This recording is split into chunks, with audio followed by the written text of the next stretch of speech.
Mozambique का आधा हिस्सा जंगलों से ढका है, लेकिन पिछले 20 सालों में यहाँ करीब 40 लाख हेक्टेयर की जमीन से पेड़ काटे जा चुके हैं। ये साइज स्विट्जरलैंड के बराबर है। जंगल बारिश में मदद करते हैं, वो हमें तेज हवाओं से बचाते हैं, तापमान में अचानक उतार चढ़ाव से हमारी रक्षा करते हैं। सेंट्रल मोजाम्बिक में चिमानिमनी नेशनल पार्क के आसपास रहने वाले लोगों ने जंगलों के कम होने का प्रभाव झेला है। पहले धरती बहुत उपजाऊ थी, हम खाने पीने की काफ़ी चीज़ें उगाते हैं और उन चीज़ों का इस्तेमाल कई मौक़ों पर भुगतान के लिए करते हैं, जैसे बच्चों को स्कूल भेजना। लेकिन अब इतना उगा ही नहीं पाते कि ये सब कर पाएं।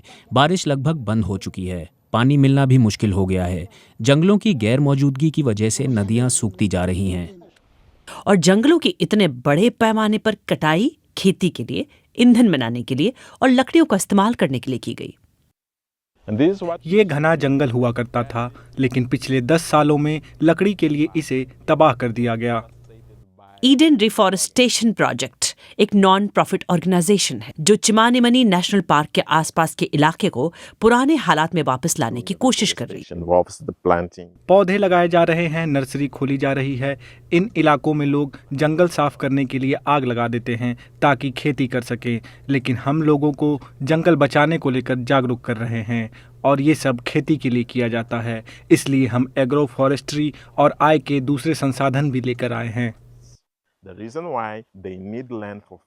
लेकिन मोजाम्बिक में एक दूसरी जगह पर कमर्शियल इस्तेमाल के लिए पेड़ों की कटाई जारी है और यहाँ एनवायरमेंटल इन्वेस्टिगेशन एजेंसी नाम के एनजीओ ने 3-4 साल तक देश के अलग अलग हिस्सों में हो रही अवैध कटाई को लेकर अंडरकवर ऑपरेशन किया।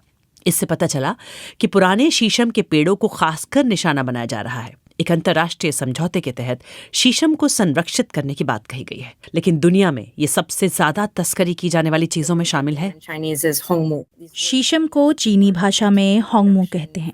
इससे मिंग वंश के समय में बनने वाले एंटीक फर्नीचर बनाए जाते हैं और इस लकड़ी की कीमत हजारों में होती है। और इस लकड़ी की एक प्रजाति पाउ प्रोटो है जो महंगी है। इसे भारी मात्रा में चीन में एक्सपोर्ट किया जाता है। शिपिंग डेटा से पता चलता है कि पिछले साल मोजाम्बिक ने चीन को सबसे ज्यादा शीशम की लकड़ी की आपूर्ति की और जैसे जैसे मांग बढ़ी है, इससे मिलते जुलते पेड़ों को भी निशाना बनाया जा रहा है।